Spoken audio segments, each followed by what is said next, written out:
Let's look like we just woke up. Let's not look like we just woke up. We look like this when we wake up every day.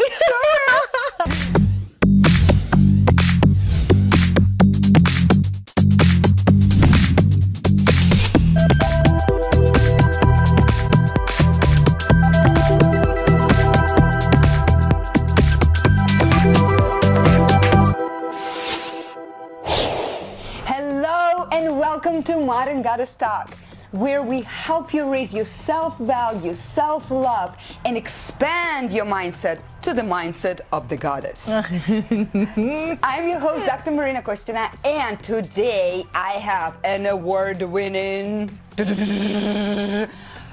American Filipina actress, community leader, an advocate for the women, protector of women's rights, and especially within the gender violence area. Mae Flores, who we go to back to cha-cha-cha. And the South Bay years, we know each other for how many years? Oh my gosh, 15 years, something like that? Yeah. We were little babies back then. we're not little babies. Little babies.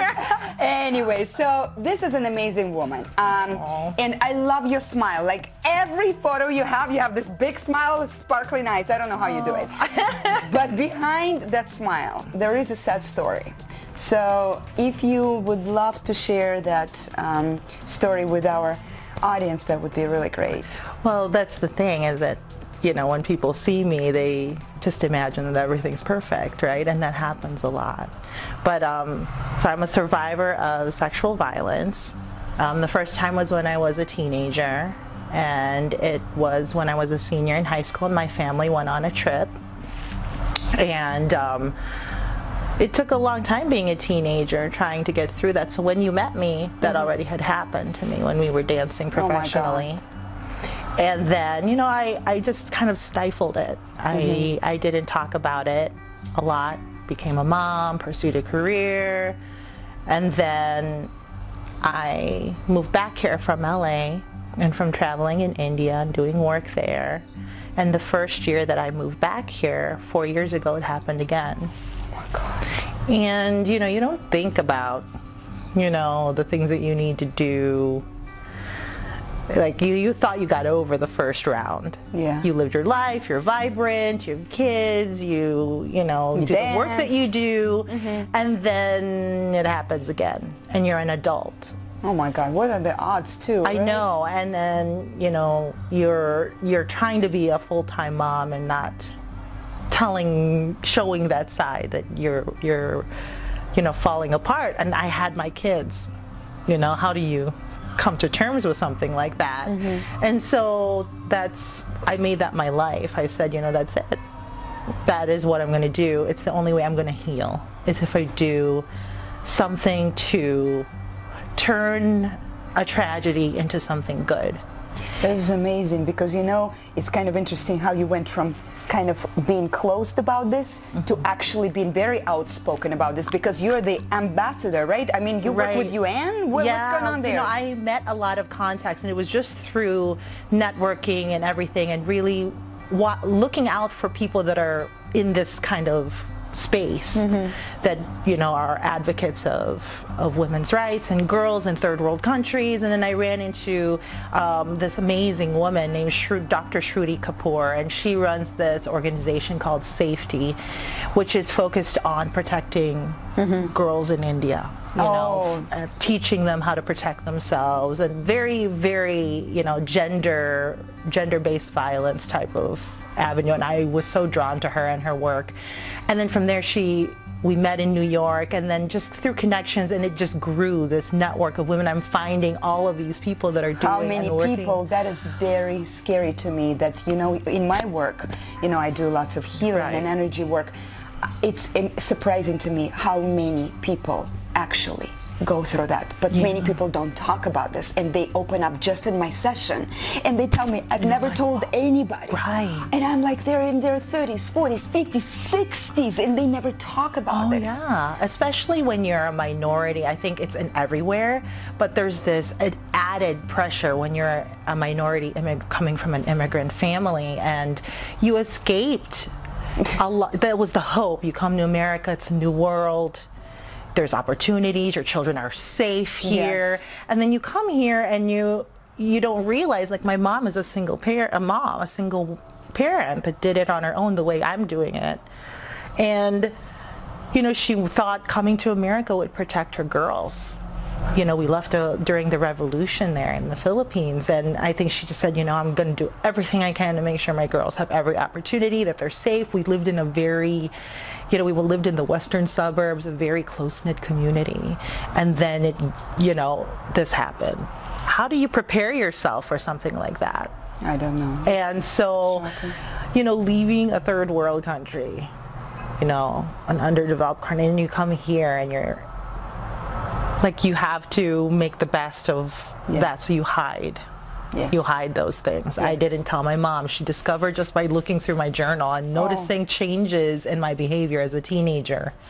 You know, it's and what hard. a horrible thing for a mom to find. I know, can you imagine? I mean, I look back now and I'm thinking, you know, if my daughter, something like that happened to her and I'm noticing changes, I open her journal or find out through third parties, and I don't think I could handle that. Yes. You know, so imagine. That's where my work is, and I focus on that, and I try to teach my kids that, and I have a little boy too, so it's like teaching him to be responsible, right? How to treat women. It is our job to protect girls from violence. That's wonderful, John. Can I see your shirt? That's from United Nations. To get everybody to take a test, HIV test, right? Mm-hmm. To protect girls and women. Mm-hmm. I'm really proud of you, John. Are you excited about all of your UN women stuff? Mm-hmm. I'm gonna make posters. You are? What kind of posters? I'm gonna make posters for myself to put in my room. To remind you of what?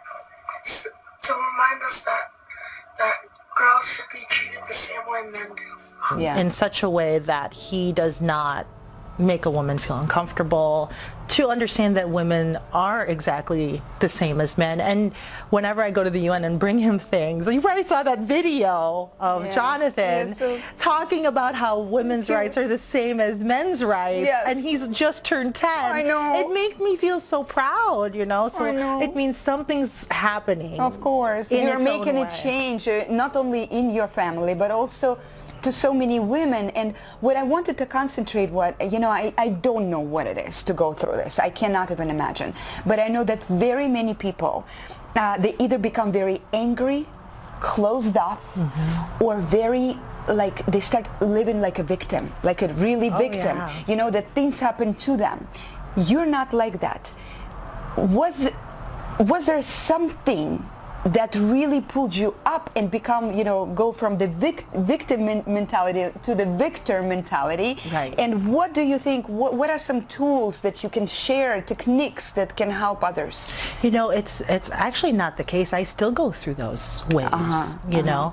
There was a long stretch of time when I don't think I could have pulled out of it, and it was dance that got me. I think that therapy, in its own way, it's therapy, got me to express that anger and that isolation that you feel when something like that happens, because you tend to feel it only happened to me, you know, and you don't think that this happens to women all the time, every second. There's hundreds of thousands of women that go through this. But anyway, how I deal with it, even in my daily life, is accepting it. You are going to go through, even in a day, fluctuations in your moods. And so I just allow myself to do it and say, but it is temporary. That has been like my mantra, I think. It's only temporary. And I tell my friends the same thing when they go through struggles, is that this is a bump. And then it'll be fine again. But I noticed that finding the right key people, I've also had great support, so I can't say that I've been completely alone too. I've had really, even if it's just one person that really says, you know, you can pull yourself out of here. So, but how I transcended and really became, I found good things to do. I channeled my anger and my sadness and my depression from things, because it's so easy to get sucked in. Yes.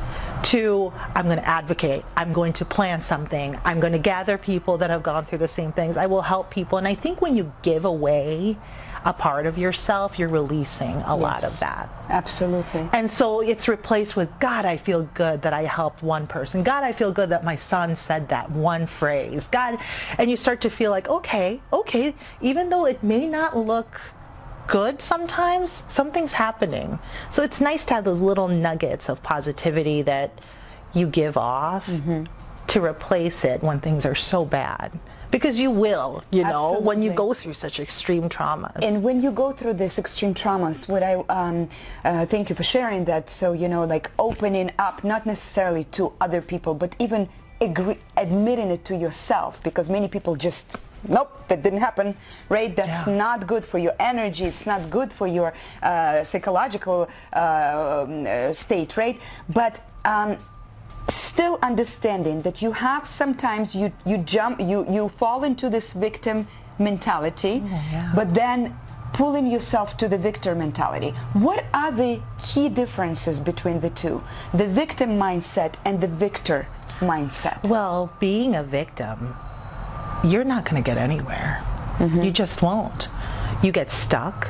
You start blaming others, you blame yourself. There is no way to move on if you're a victim. Now, if you can find a way, whatever it is, support, activities, advocating, to get to that victor portion, when you get to that point, there's no going back, because you know how to manage being a victim now. So just, God, I would like to say I'm already in the victor phase, with trickles of victim in there somewhere. Absolutely. Because we'll always feel we all go to that. It's just a matter of picking yourself up and not letting yourself stay there, right? Right. So I know it's impossible to prepare anybody for events like that.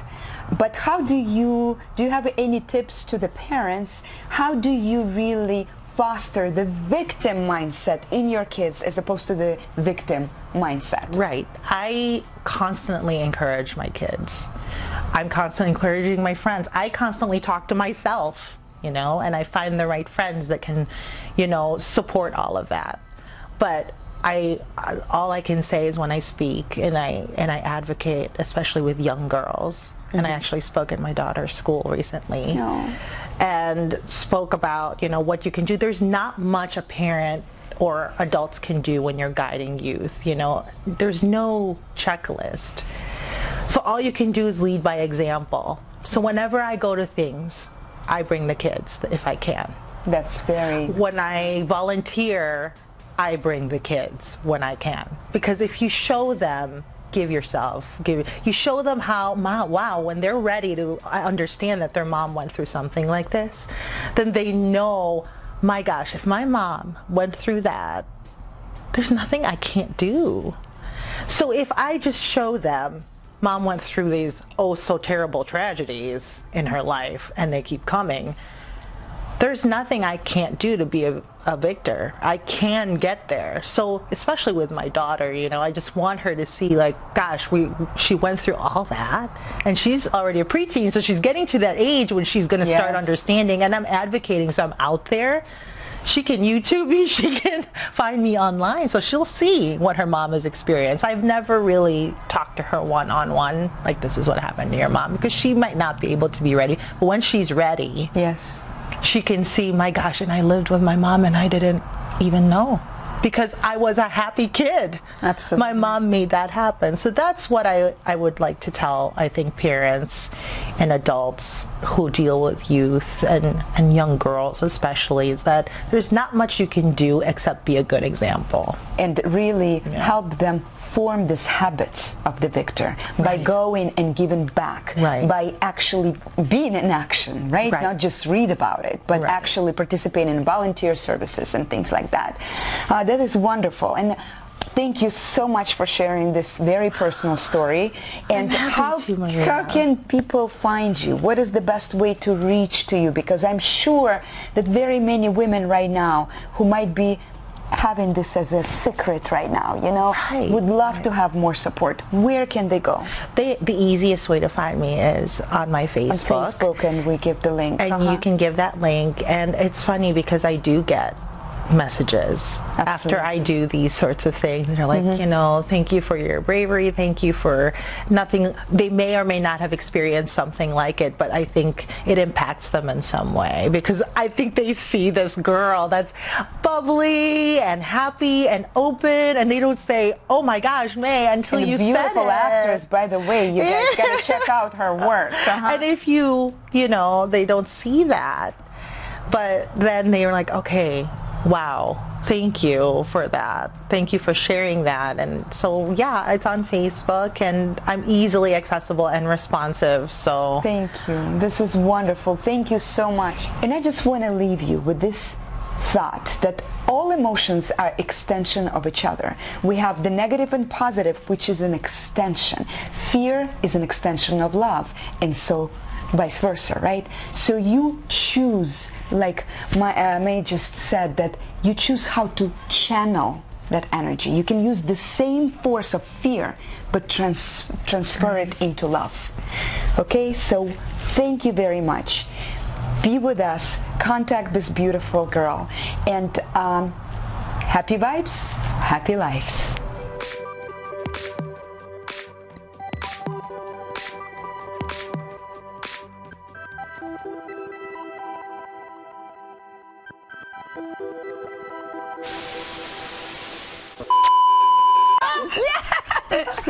Silly goose. Oh my God, my leg fell asleep. My leg fell asleep. Okay, nappy nap now. I was like, at what point do we yoga? Oh my God, I was like, my butt is so